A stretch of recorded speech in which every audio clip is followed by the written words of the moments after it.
Hi, Tom Iselin here, and welcome to First Things First. This is day 15 of Boot Camp, a leadership guide to building a gold standard nonprofit. Today, I'm continuing the series on how to build a get-it-done culture. In this episode, I'll be covering the elements and facets that make up a culture. You'll need to understand these concepts as you build the structure of your culture, whether it's a board culture, staff culture, or organizational culture. Okay, let's get started with a quick review.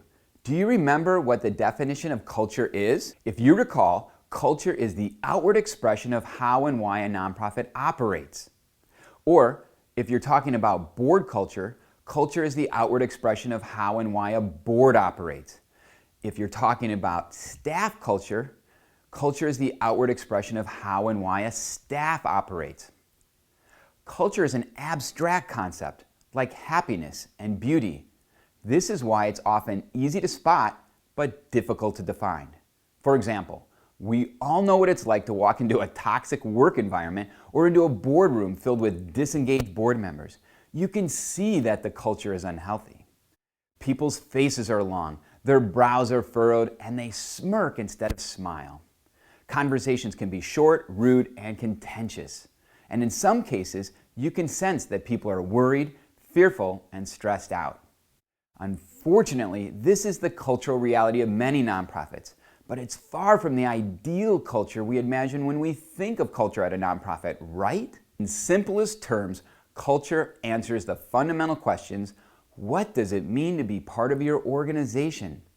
What does it mean to be on your board? What does it mean to be on your staff? What does it mean to be a volunteer?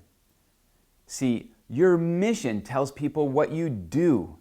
Your vision tells people where you're going. But your culture tells people who you are.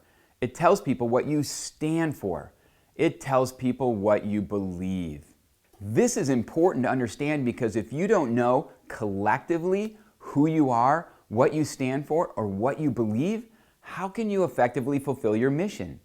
How can you expect to end up where you want to go? One of the primary reasons why so many nonprofits hobble along and never seem to hit their stride and achieve success is because they don't have a culture. The reason why it's imperative to develop a well-defined culture for an organization, board, or staff is that it creates a unifying force, an ethos that yokes the hearts and minds and actions of everyone connected with the nonprofit to fulfill its mission. It creates a holistic environment. It creates a prevailing spirit that permeates everything that's said and done. Now, when defining a culture, you'll want to consider what cultural elements you want to include. There are many to choose from, and you certainly don't have to include them all. Some elements include a nonprofit's distinguishing style, character, and habits, shared interests, values, and successes, normative practices, cherished customs, and ethical nature. But no elements are more important, and none will define your culture more clearly, especially a get-it-done culture, than your guiding beliefs, standards, and behaviors.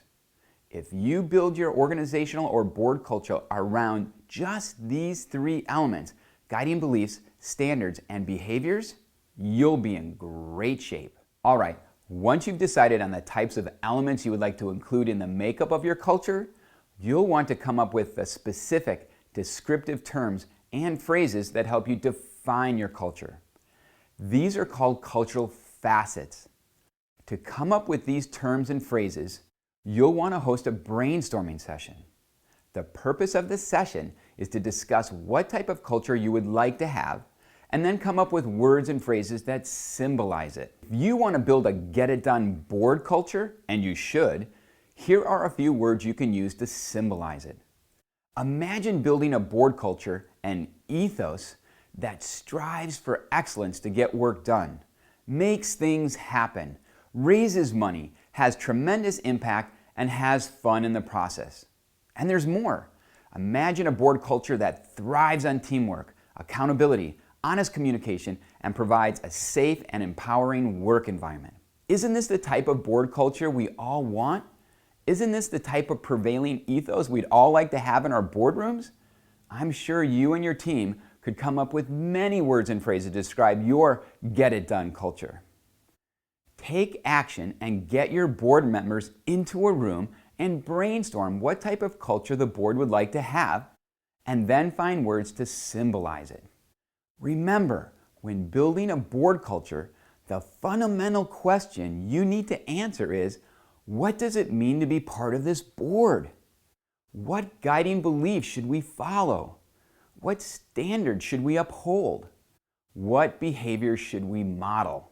As I said, there are many types of cultural facets, and here are some more.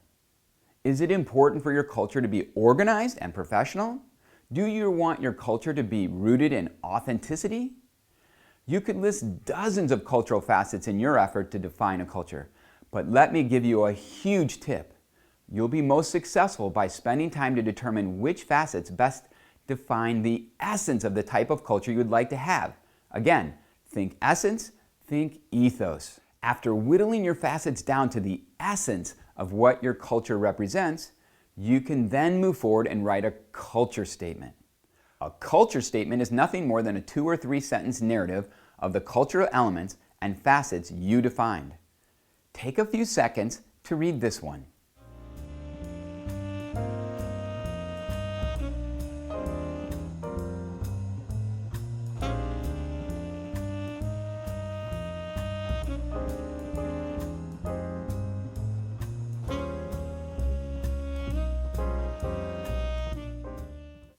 Once you've written a culture statement, you can share it and claim it just like you do with your mission and vision statements. Put it on the wall, write it in your annual report, list it at the top of your board agenda, and talk about it at strategic planning sessions. In the end, you'll have a mission statement that says what you do, a vision statement that says where you're going, and a culture statement that says who you are, what you stand for, and what you believe. What could be better than that? Wow, that's a lot to digest for one day, and there's more to come. Over the next few episodes, I'm going to talk about a few cultural facets that all nonprofits should consider adopting when building an organizational culture. So stay tuned, and don't forget to write me. Ask me a question or tell me what you would like to see on the show. Until next time, hoo-yah!